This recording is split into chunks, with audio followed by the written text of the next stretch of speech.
पुण्याच्या राजकारणातली आजची सर्वात मोठी बातमी.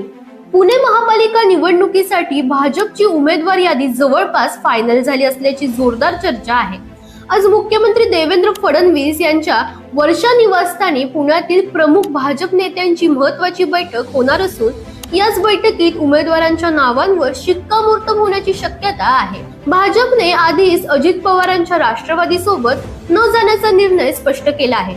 इच्छुक उमेदवारांच्या मुलाखती घेण्यात आल्या असल्या तरी या मुलाखती केवळ औपचारिक होत्या आणि आधीच सुमारे 100 उमेदवारांची यादी तयार असल्याचं बोललं जात आहे. एकनाथ शिंदेच्या शिवसेनेसह युती होण्याची शक्यता असली तरी पुणे शहरात शिवसेनेची ताकद मर्यादित असल्याने त्यांच्या वाट्याला फारशा जागा मिळणार नाहीत, अशी ही चर्चा आहे.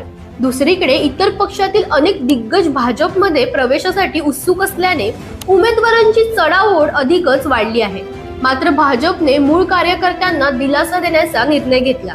ज्या जागांवर विजय जवळपास निश्चित आहे त्या जागांवर बाहेरून आलेल्यांऐवजी मूळ भाजप कार्यकर्त्यांना संधी दिली जाणार असल्याची माहिती समोर येते. दरम्यान उमेदवारी मिळवण्यासाठी इच्छुकांची धावपळ सुरूच आहे. आरक्षण, बदललेली समीकरणं आणि स्पर्धेमुळे अनेकांचे धाबे दणाणले असून उमेदवारीसाठी तर काही इच्छुकांनी तर अक्षरशः देव पाण्यात ठेवले असल्याची चर्चा राजकीय वर्तुळात आहे.